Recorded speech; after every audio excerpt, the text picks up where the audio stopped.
Hey, what is up everyone? DiscussionVerse here to go over Weapons. You know, that supremely unhinged horror epic from Zack Cregger that just dropped recently. If you thought Barbarian was unpredictable, wait until you see what this one does. The film manages to bring us a modern day horror epic that breathes new life into the horror genre. It manages to also create and maintain intense dread throughout the film with a non-linear plot which ends up culminating into a truly insane climax. This is the type of horror film that makes you go, well, I need a shower and maybe a hug. Though before we go any further, this is your friendly reminder to smash that like button, leave a comment down below. If you're new to the channel, you're definitely going to want to hit that subscribe button and then turn on that notification bell so you never miss a new video. The goal here is to hit 1,000 subscribers, and your guys' support means everything. With that out of the way, let's get right into it. Before we even get into the plot, let me remind you about how this thing came to be. Zack Cregger, yes, the same guy who turned the Airbnb gone wrong into the $45 million sleeper hit Barbarian, started writing Weapons while grieving the loss of his best friend and Whitest Kids You Know co-founder Trevor Moore. That grief itself is baked deep into the DNA of the story. And Zack Cregger has been pretty upfront that Weapons isn't about Trevor Moore entirely, but the fingerprints of personal loss are everywhere in its tone, character arcs, and moments of regret. And it's really well done and easy to see how these elements have worked themselves into the DNA of this story, which ultimately ended up shaping this movie. We then know the famous bidding war that took place for the script once it was finished and sent out to various companies, and Warner Brothers New Line won it for around $38 million.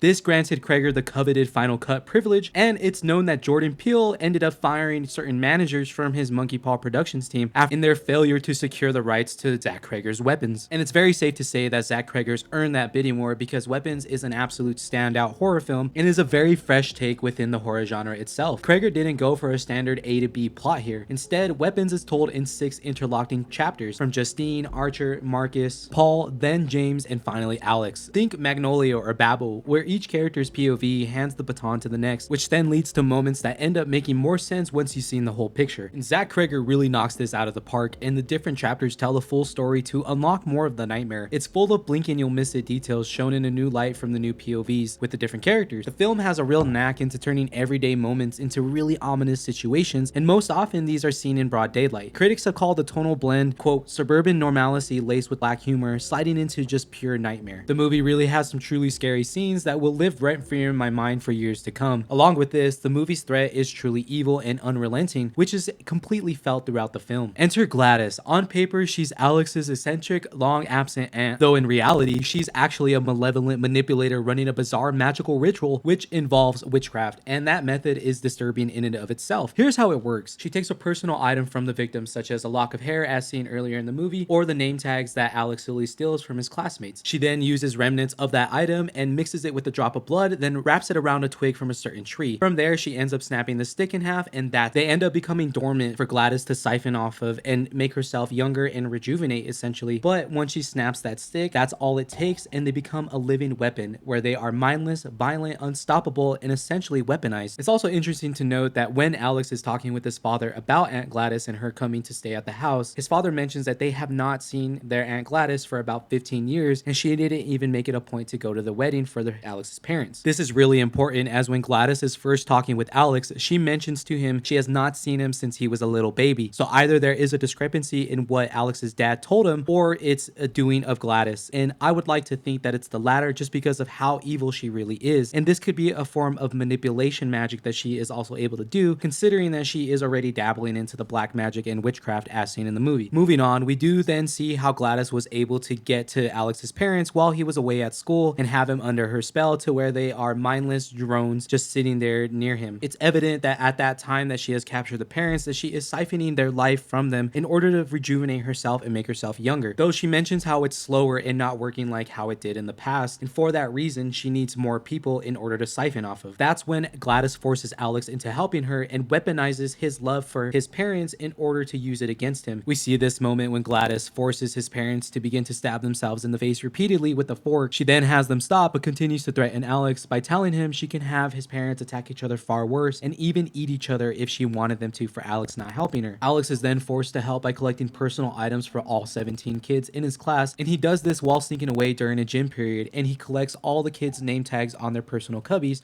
in order for Glattis to use in her ritual. This then leads to the most iconic imagery ever put out in a new modern horror film, where the kids are running across in the dead of night with their arms out to the side and heading to an unknown destination, which is then confirmed to be Alex's basement, where all 17 kids are kept in order for Glattis to feed on, literally. And we do know this is working, as every time we see Glattis again on screen after her first appearance, she seems much more youthful and more energetic as she caused complete chaos in the little town. Kreger has said how he avoided direct political metaphors, but many see her as a walking metaphor for addiction, charming at first but slowly draining everyone around her dry. I for one think she really is one of the most evil characters ever to be put on screen, especially in the modern horror moviescape, because she's just unrelenting. She has no guilt whatsoever for what she does and the people that she manipulates, even if it's a kid such as Alex, who would be family to Glattis, but clearly everybody is expendable, which adds to her overall ruthlessness and does make her a compelling horror villain. And here's where that movie's emotional layer really gets interesting, and where you can see how Kreger's personal grief leaks into the fiction, as I mentioned earlier. Take Archer for example. He carries this crushing guilt over never telling his son Matthew he loved him before Matthew disappeared with the other 16 kids. That's a real gut punch of a storyline on its own, but in the context of Kreger writing this after losing Trevor Moore, it feels more loaded than ever. It's almost as if it's regret over unspoken words, the if only spiral. It's a lingering weight of what you didn't say before it was too late. These arcs for the characters don't just serve the horror narrative, but they feel like fragments of someone working through loss, regret, and the complicated ways people either face or avoid those feelings. This is made transparent through the characters seen in the movie and how they are dealing with the complicated events of the 17 kids missing. It's very evident that this is a commentary on how trauma affects the person and can have lasting ripple effects. The characters shown in the film do represent a different form of grief that Kreger's likely experienced himself with the loss of his great friend. To that opening narration where it's told to us that 2 years ago the 17 kids went missing and they never came back. While they were physically returned with their parents and families, they never came back emotionally and psychologically, as we still see that they have blank stares and look like they're just a void of a person. This implies the lasting effects that Glattis had on these kids, with them being under her spell and them possibly never returning to their true selves, even though the ending narration states how some kids are beginning to talk again. Speaking of the ending, this comes when Alex eventually learns the ritual can work both ways. In one of the most tensest sequences of the movie, Alex is able to outsmart his possessed parents and get past them. From there, he is able to grab one of Glattis's own sticks and he wraps it with her hair, then adds his blood. He then snaps the stick and the spell begins. The result is pure chaos, as the formerly comatose children erupt in a violent retribution and are now under Alex's control, giving him the upper hand. He then has them chase down Glattis in a frenzy and they all swarm her. What follows is one of the most brutal kill sequences in recent horror memory. All 17 weaponized kids end up converging on her and swarming her to then rip her apart, literally. And even though it's 100% a cathartic ending considering just how evil Glattis was, it was easily one of the most brutal sequences I have ever seen for a villain getting their comeuppance. The jagged editing, distorted sound, quick flashes of red, and the remnants of Glattis as she is ripped apart, creating one of the most intense and frenetic climaxes ever seen in a horror film. The children are freed, but not really. Many remain catatonic, as I was saying earlier, and even though some slowly begin speaking again according to the ending narration, it's very evident that things will never be the same once again. There's no real way to tell how long it will take the kids or Alex's parents to fully recover and come back to their true selves after Glattis' spell. It's evident that the time that Alex's parents and the 17 kids were under her spell has a lasting effect for those that are under the spell much longer. This is evident with Archer, and when he becomes possessed for a few minutes in the movie. After the spell breaks, it does not take Archer long to come back to his true self, but that's only because he was under the spell for a little bit of the time, while Alex's parents and the other 17 kids had been under the spell for at least a couple months on end in being missing. The title Weapons works on multiple levels, as this is seen literally with the turning of human beings into weapons. It's seen emotionally in showing how people can weaponize love, guilt, and even loyalty, and of course psychologically in exploring how trauma can turn someone into a danger to themselves and especially others. Glattis herself is one of horror's most memorable villains because she's so ordinary in presentation, but being fully evil underneath. She isn't a shadow-dwelling ghoul, she's a smiling relative making tea, all while orchestrating unimaginable harm. The 6-chapter structure reinforces the ripple effect of harm, how one act of violence or manipulation can echo throughout an entire community, leaving invisible scars everywhere it touches. It's clear that Weapons is going to remain a definitive horror movie for many years to come. And here's the other thing, the quality of Weapons doesn't just make me want to rewatch it more than once, it makes me far more excited for Zach Kreger's next project, which is going to be a Resident Evil movie. Since the release of Weapons, Kreger has been talking about it more and more now, and he's been very clear. He's not making a quote video game movie